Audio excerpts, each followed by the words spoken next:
Hi friends, after completing chapter number 9 theory part, let's go over to numericals. Start करते हैं सबसे पहले illustration से. पहले इलस्ट्रेशन नंबर 9.1 ले लेते हैं. Question read somewhat like this. Suppose that the lower half of the concave mirror's reflecting surface is covered with an opaque, non-reflecting material. What effect will this have on the image of an object placed in front of the mirror? Now यहाँ पे क्या कहा है? Okay, suppose there is a concave mirror like this. Okay, you are placing an object in front of it and you are getting an image like this. Okay, ये object है तो ये उसकी इमेज है बराबर पूरे. अब यहाँ पे बोला है कि अगर half of this mirror is coated with non reflecting material, यानी हाफ को बंद कर दिया, तो फिर इमेज कैसा बनेगा इस ऑब्जेक्ट का? तो what we normally think is that half of the surface of the mirror is blocked. That means image object का हाफ इमेज ही मिलेगा. We would expect that only half a image will be form. नहीं, ऐसी बात नहीं है. Will not be so. Image तो पूरी एज इट इज बनेगी. लॉज ऑफ रिफ्लेक्शन बोलता है कि इमेज पूरी एज इट इज बनेगी. Only thing is that as half the part is covered, the intensity of light coming from here and reflecting back will be only by half of the mirror. तो आधे mirror से reflecting होगा, बाकी आधे से नहीं होगा. मतलब जो भी लाइट इंटेंसिटी आ रही है उसमें से आधी रिफ्लेक्ट होगी, बाकी नहीं, आधी नहीं.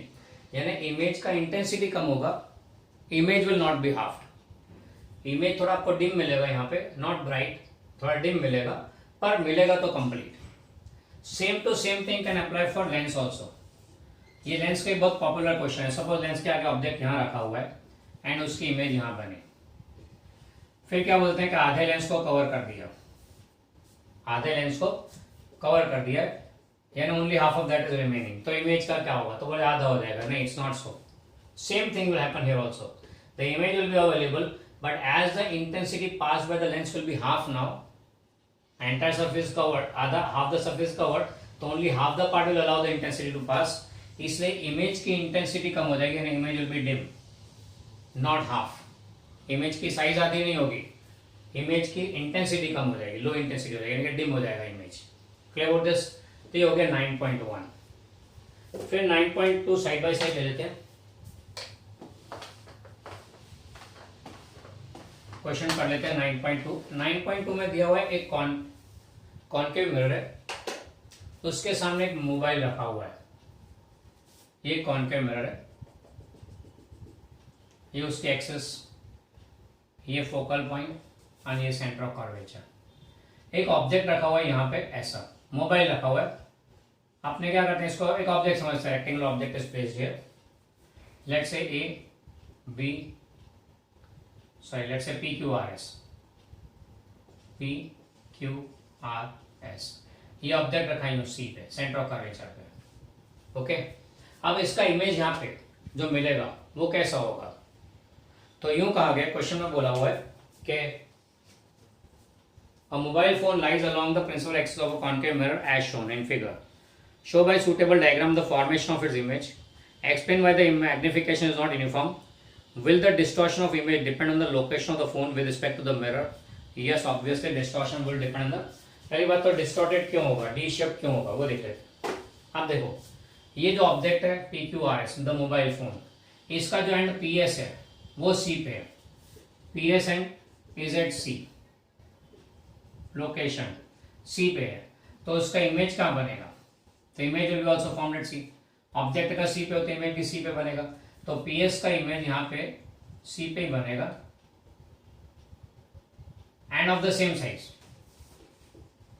सेम साइज बराबर है. तो ये हो गया S dash P dash, same size का image. Okay, now the end Q R is between F and C. तो इमेज कहाँ होगा? Beyond C. अब बियॉन्ड सी इमेज जाएगा नहीं, यहाँ कहीं आएगा, और वो भी कैसा होगा? मैग्नीफाइड. क्योंकि we know these cases, 10th में पढ़ा हुआ हमने इन केसेस को, कि when the object is between F and C, focus and centre of curvature के बीच में अगर ऑब्जेक्ट हो तो image is always obtained beyond C and a magnified image. यानी क्यू आर का मैग्नीफाइड इमेज मिलेगा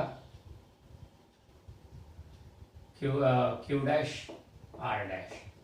तो हो जाएगा P dash Q dash R dash S हमको इमेज मिलेगा. The image will be distorted. Rectangle था तो रेक्टेंगल नहीं रहेगा बिकॉज QR का इमेज बढ़ाएगा. Now different points of this rectangle object in mobile के different points are at different position and हर एक के लिए इमेज का पोजिशन भी अलग अलग आएगा एंड हर एक के लिए इमेज की साइज भी अलग अलग आएगी. इसलिए हर एक पॉइंट का मैग्निफिकेशन भी होगा पर अलग अलग. Different points will be having different magnification. So image of this rectangle object will be distorted one. And definitely it depends on where the position of this mobile phone is. क्या है? अब इसको आप ऐसे आप एस्टिमेट सोचे कि अगर ये फोकल पॉइंट को टच करके पड़ा होता तो इमेज कैसा होता. You can just imagine what the image would be. Okay? So this is the reason why. Yes, the image will be distorted. Secondly, क्यों distorted? Because different points of the mobile phone are at different positions on the axis. Therefore, their image will also be at a different position with a different magnification. Okay, so the rectangular form of the object will no longer remain rectangle in case of image. And definitely, mobile phones' position also can give the idea how much magnification or how much distortion will occur. बराबर है. तो ये हो गया illustration 9.2. अब चलते हैं 9.3 के लिए. Just go through these two questions and will move over to 9.3. चलो नेक्स्ट चलते हैं इलस्ट्रेशन 9.3 की तरफ. अब 9.3 में क्वेश्चन में क्या दिया हुआ है कि an object is placed at 10 centimetre and first 10 centimetre, दूसरा 5 centimetre in front of the concave mirror of radius of curvature 15 centimetre. Find the position, nature and magnification of the image in each case. यानी आपको दिया हुआ है एक concave mirror having focal length radius of curvature 15 centimetre. एक concave mirror दिया हुआ है जिसका radius of curvature is 15 centimetre. तो ऑब्वियस इसका focal length will be r/2 and that be 7.5 centimetre. Concave mirror है इसलिए ये नेगेटिव रहेगा. रेडियस ऑफ कर्वेचर भी एंड फोकल लेंथ भी नेगेटिव. नेगेटिव साइन क्यों? Because it's a case of concave mirror. Concave mirror में f negative होता है. खास ध्यान रखें, if you are given the value of a quantity की वैल्यू दी हुई है तो साइन कन्वेंशन डेफिनेटली अप्लाई करें. एंड अगर क्वांटिटी की वैल्यू नहीं दी है, इट्स केप्ट अननोन इटसेल्फ, तो don't worry about sign convention, वो ऑटोमेटिकली आ जाएगा. अगर आप फॉर्मूला डिराइव करें तो no need to put the sign convention. Value दिया है तो definitely put the sign convention. Okay, तो अब इसमें दो केस दिए. पहला केस कि अगर ऑब्जेक्ट 10 सेंटीमीटर दूर रखा हो तो इमेज कहाँ पे आएगा? Position of the image, it's magnification and nature. ये तीन चीजें ढूंढनी है इमेज की. ऑब्जेक्ट डिस्टेंस ऑलवेज नेगेटिव, तो माइनस है.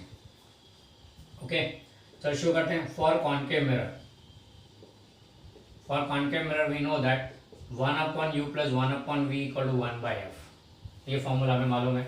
लिस्ट का फॉर्मूला तो आपने लिख ही लिया होगा, इसका आपको पता होगा इसके बारे में. नाउ पुटिंग अप द आपने v ढूंढना है तो let's make v the subject of formula. 1/v = 1/f minus 1/u. So that will be 1/- 7.5 minus 1/-10. So that makes 1/v equal to minus 1/7.5 plus 1/10. Okay, LCM लेते हैं तो यहाँ पे LCM 75 ले लेते हैं. ओके, नहीं 75. ओके ठीक है, चलो 75 लेते हैं.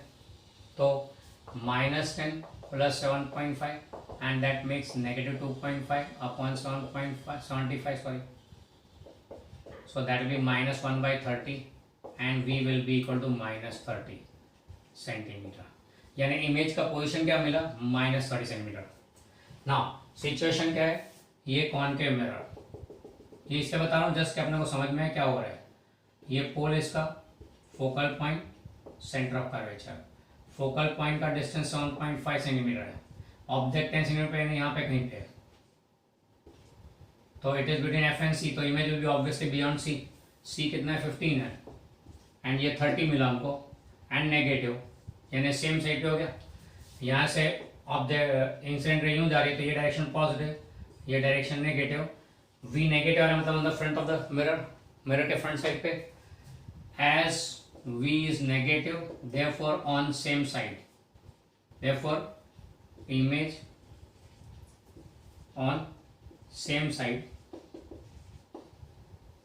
that means in front of mirror. Image is on in front of mirror. अब front of mirror है, therefore it's a real image. Nature of image मिला, एक तो real image है, बराबर है. अगर V पॉजिटिव आता तो बिहाइंड मिरर होता, तो वो वर्चुअल इमेज हो जाता. Now secondly we want magnification. V आ गया मैग्निफिकेशन की तरफ, तो m is equal to minus V by U. Mirror के लिए minus V by U, so that is equal to negative v कितना है -30 अपॉन u कितना है -10. So this will be -3. Okay, m is bigger than 0 यानी positive है. As m is positive, sorry m is bigger than 0, 3 है ना, बिगर than 0, therefore magnified image. दूसरी बात, magnified image. Okay, and m is negative, therefore inverted image. m अगर negative हो तो inverted image, greater than 0 हुए तो मैग्नीफाइड इमेज. यानी कि ये मैग्निफिकेशन आ गया हमारे पास, therefore m is equal to -3. ये मैग्निफिकेशन आ गया. दूसरी बात, टाइप ऑफ इमेज में real, inverted and magnified image. Nature of image भी आ गया. Clear about this. यानी यहाँ पे मैग्निफिकेशन नेगेटिव है तो इन्वर्टेड इमेज, मैग्निफिकेशन पॉजिटिव आता तो इरेक्ट इमेज होता. बराबर है. फर्दर m की वैल्यू, चलो इसको मॉड m रखते हैं तो ज़्यादा अच्छा रहेगा. m की वैल्यू 0 से ज़्यादा है, मतलब मैग्नीफाइड इमेज 0 से कम होती तो it would be diminished image. Clear. तो ये हो गया पहला केस, u इक्वल टू -10 सेंटीमीटर. अब दूसरा केस देखें तो दूसरे केस में बोला हुआ, सेकंड केस में u इक्वल टू -5 सेंटीमीटर. वैसे अंदाजा लगाए तो ये f से कम हो गया, यानी ऑब्जेक्ट कहाँ पे शिफ्ट हो गया, बिटवीन f एंड p. अगर object between f and p हो गए तो इमेज कहाँ पे आएगा, तो ऑब्वियसली उस केस में अगर ऑब्जेक्ट यहाँ से शिफ्ट होकर इधर हो गए बिटवीन f एंड p, तो image is behind the mirror. Image is behind the mirror and that's virtual image. अब ये सारी बात हम जो जानते हैं केसेस से वो यहाँ प्रूव हो जाएगी. देखो u इक्वल टू -5 है, कहानी में चेंजेस करते चले तो यहाँ पे u equal, sorry f is -7.5, u equal to -5. Okay, तो ये हो गया +1/5. अब यहाँ पे वैल्यू बदलेगी. देखिए क्या आती है वैल्यू, लेट्स सी. अब यहाँ पे हम लोग एलसीएम ले हुए तो 7.5 का एलसीएम लेते हैं तो 15 पे आ जाएगा. ये -2, ये +3, तो इसमें -1/15, सॉरी +1/15, एंड ये हो गया 15 सेंटीमीटर. ये 1/v है तो v comes out to 15 centimetre, यानी v हमको मिला 15 सेंटीमीटर पॉजिटिव. अब v पॉजिटिव मिला, देखो it is by the sum itself, we have not done anything. यहाँ पे देख एलसीएम लिया बाद में तो ये +15 है. +15 है मतलब क्या हुआ, v इज पॉजिटिव, मतलब एज v इज पॉजिटिव तो image on the same side नहीं, image on other side, on other side, that is behind the mirror, behind the mirror, and therefore as behind the mirror, therefore virtual image. क्योंकि mirror के पीछे तो असली image कहाँ से आएगी, तो वर्चुअल इमेज आएगी. ओके, अब मैग्निफिकेशन -v/u, v कितना है +15, अभी हो जाएगा +1.5. अरे m की value I +1.5. Now value of m is bigger than 0, तो मैग्नीफाइड इमेज वो तो पक्का ही है. 1.5 बिगर देन 0 पक्का है मैग्नीफाइड, एंड पॉजिटिव है. इरेक्ट इमेज, वर्चुअल इमेज है तो हमेशा इरेक्ट ही आएगी, वो तो पक्का ही है. वर्चुअल इमेज हमेशा इरेक्ट होती है. ओके, एंड ये मैग्नीफाइड, तो it be a virtual, erect and magnified image. Okay, तो ये हो गया केस फिगर 9.3 का केस 2 भी हो गया. यहाँ पे दोनों केस बता दिए ताकि आपको सम, एक ही सम में सब कुछ आ जाए. How to obtain the position of the image, how to obtain the magnification, and how to know the type of image, nature of the image. ये तीन चीजें एक ही सम में इन्वॉल्व हो गई है. इससे मैं तो कहूँगा इस सम को बार बार बराबर रिवाइज कर ले, तैयार कर ले, ताकि आपको पता लगे इसमें वैल्यूज कोई भी चेंज हो तो you can easily make out what the case में बी. ओके, तो हो गया 9.3. इसके बाद हम चलेंगे इलस्ट्रेशन 9.4 की तरफ. Just go through this one.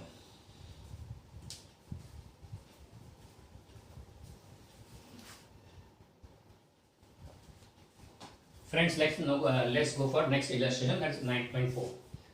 अब 9.4 में क्वेश्चन में बोला हुआ है, suppose while sitting in a parked car you notice a jogger approaching towards you in the side view mirror.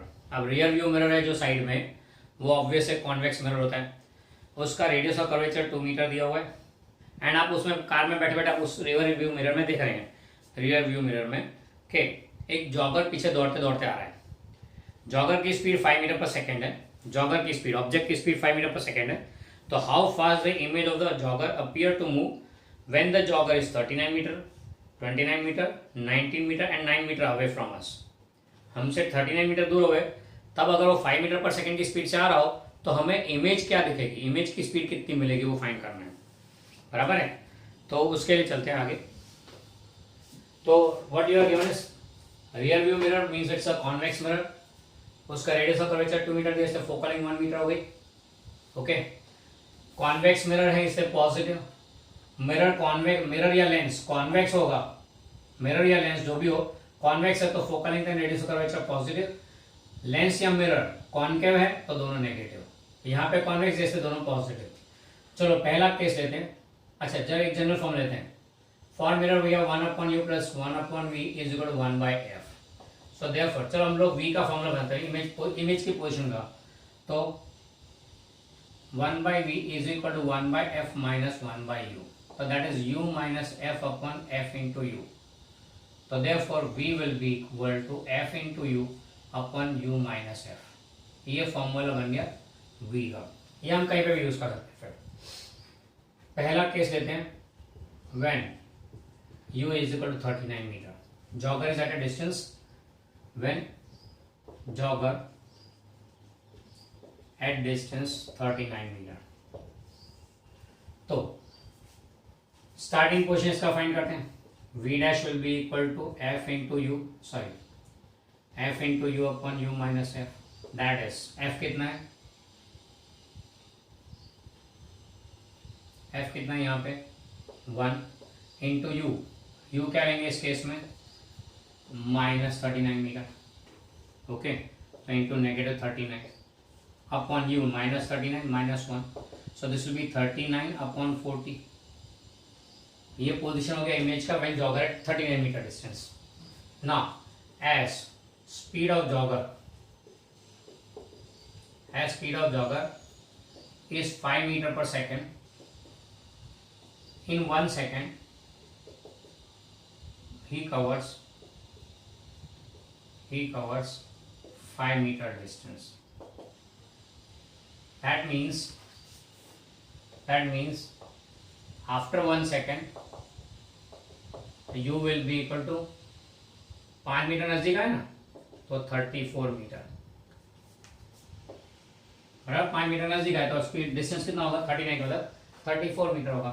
तो इस केस में v dash will be equal to, sorry ये v था, अब v dash is equal to f into U dash upon f minus U dash, sorry U dash minus f, U dash minus f. तो this will be equal to f कितना है 1 into minus 34 upon minus 34 minus 1, that is 34 upon 35 metre. यानी 1 second में यहाँ से यहाँ image. तो distance covered by image, distance covered by image. Image ने कितना डिस्टेंस कवर किया इन 1 सेकेंड. तो v dash minus v and that be 34/35 minus 39/40. और ये उल्टा हो गया तो sorry, v minus v dash and that be 39/40, 39/40 minus 34/35 and ये रफली 1/280 मीटर पर सेकेंड आ रहा है. 1/280 मीटर एलसीएम कंसीडर करके करें तो 1/280 मीटर इतना आएगा. ओके, तो दैट मीन्स 1 सेकेंड में इतना डिस्टेंस कवर किया. That means speed of image is 1/280 metre per second. अगर ऑब्जेक्ट 5 मीटर पर सेकेंड की स्पीड से आ रहा है तो उसकी इमेज इतने डिस्टेंस पे 1/280 मीटर पर सेकेंड होगी. बराबर, इतने हमने क्या किया 1 सेकेंड में कितना डिस्टेंस कवर किया, यहाँ पे था और यहाँ पे इमेज यहाँ पे था और यहाँ पे है. जब ऑब्जेक्ट 39 पे तो इमेज यहाँ पे है, जब ऑब्जेक्ट 34 पे यानी 1 सेकंड के बाद तब इमेज यहाँ पर है, तो दोनों का डिफरेंस ले लिया इमेज पोजिशन का, तो we get the distance covered by the image in 1 second, and so we get the speed of the image. Okay, now the same thing has to be repeated by taking 29, by taking 19, by taking 9. I hope you will be able to do the thing.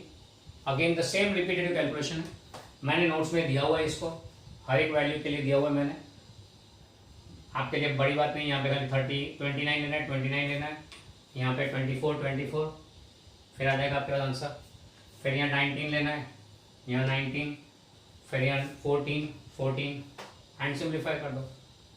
Okay, so that's regarding illustration 9.4. बाकी के cases you try by yourself.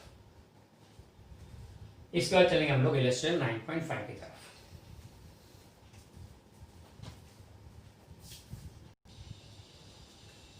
ना 9.5 में आपको दिया हुआ है अर्थ को rotation के लिए, एक कंप्लीट रोटेशन करने के लिए 24 आवर्स चाहिए, वो we know very well.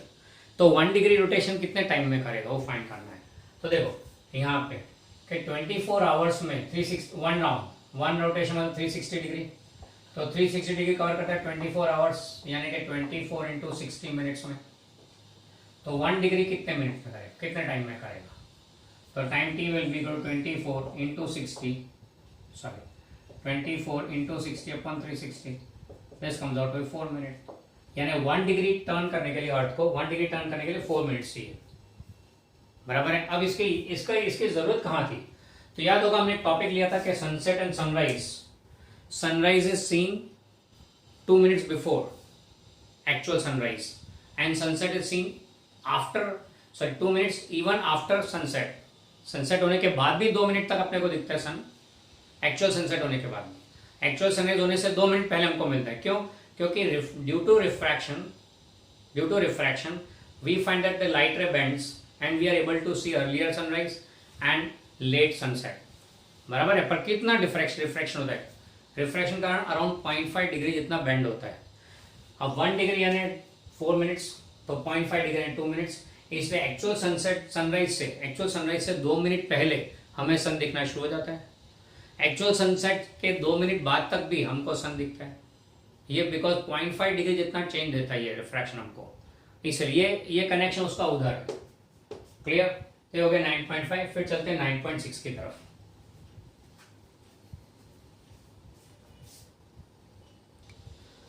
Next लेते हैं 9.6 which is regarding curved refracting surface.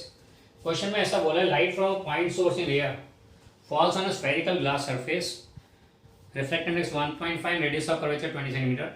The distance of the light source from the glass surface is 100 cm. At what position the image is formed? अब question ऐसा बोल रहा है कि ये curved refracting surface है, यहाँ पे एक बाजू एयर है, दूसरी बाजू ग्लास है. बराबर है. अब यहाँ का रिफ्रैक्टिव इंडेक्स 1, एयर है इसलिए, बराबर.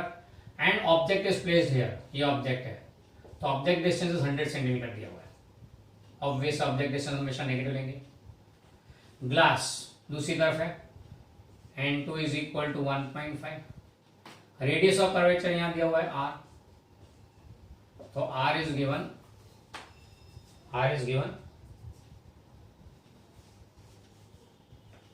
20 centimetre. r is given 20 centimetre. Convex surface है, पॉजिटिव, आर की वैल्यू पॉजिटिव लेनी है. बराबर है. अब हमको बोला है कि इमेज पोजीशन कहां पे आएगा, वी फाइंड करना है. तो for curved refracting surface formula is 1 नहीं, यहाँ पे n1 upon minus u plus n2 upon v is equal to n2 minus n1 upon r. This was the formula. Okay, हमें फाइंड करना है v, तो इसको पकड़ देते हैं, इसको उधर भेज देते हैं. तो what do get is therefore n2 upon v is equal to n2 minus n1 upon r, ये उधर जाएगा, प्लस n1 अपॉन v, ये माइनस है तो प्लस हो जाएगा n1 अपॉन u. चलो वैल्यू पुट करते तो 1.5 minus 1 upon 20 plus 1 upon -100. So this will be 0.5/20 minus 1/100. This can be written as 1/40 minus 1/100. तो यहाँ तो एलसीएम हो जाएगा 100 ले लेते हैं.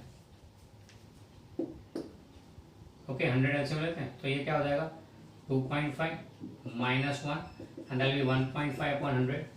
So therefore this is n2 by v is equal to 1.5/100. n2 कितना 1.5 है तो 1.5/v is, so therefore what you get is v is equal to 100 centimetre. Positive है ऑन द अदर साइड क्योंकि यहाँ से इंसिडेंट रे यूं आएगी तो ये डायरेक्शन पॉजिटिव, ये direction negative. u is taken on the left side इसलिए ये नेगेटिव हो गया यहाँ पे. v आया पॉजिटिव मतलब राइट साइड पे इमेज फॉर्म होगी. The image will be formed in the second medium at a distance 100 centimeter. Okay, image is formed on the other side in the second medium at a distance 100 centimeter. ये हो गया regarding 9.6. Just go through it. तो इसमें value change करके दे सकते हैं अलग अलग.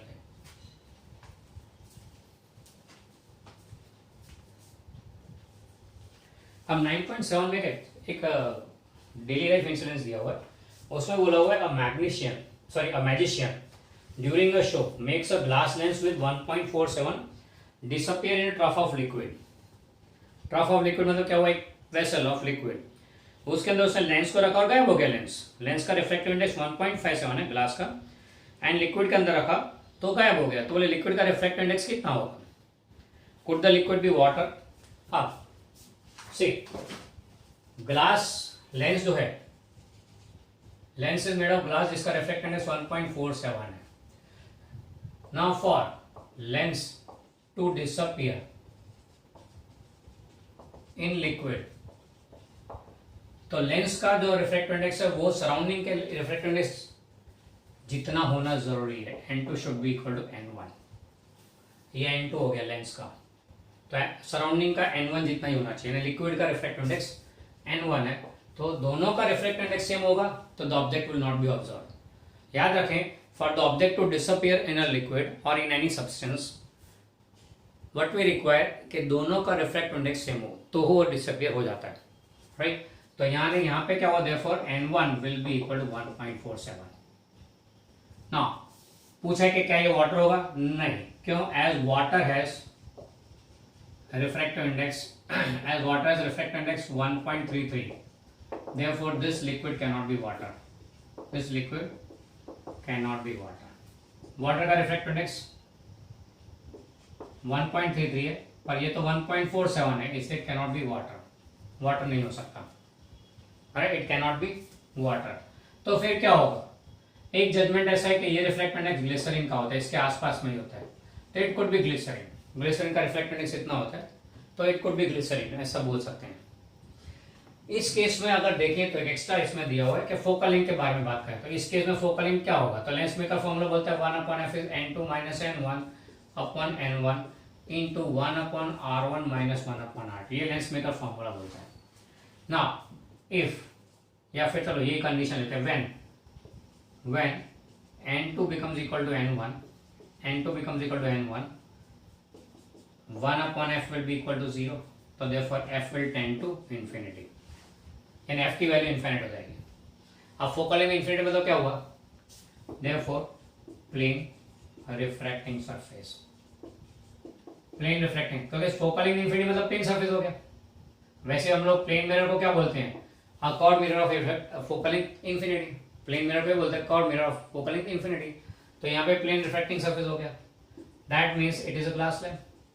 तो इस सिचुएशन में liquid will behave as a glass है. Liquid will behave as a glass है. बात करता हूँ. Okay that's 9.7. आर्ग्यूमेंट को खास ध्यान रखना. For any lens to disappear in a liquid refractive index of lens and liquid should be same. दोनों मीडियम ऑब्जेक्ट का और मीडियम सराउंडिंग मीडियम का दोनों का रिफ्रैक्टिव इंडेक्स सेम हो जाए तो ऑब्जेक्ट गायब हो जाएगा. विल डिसअपियर है वहां पे पर दिखेगा नहीं because of refraction phenomena. Okay, so that's 9.7.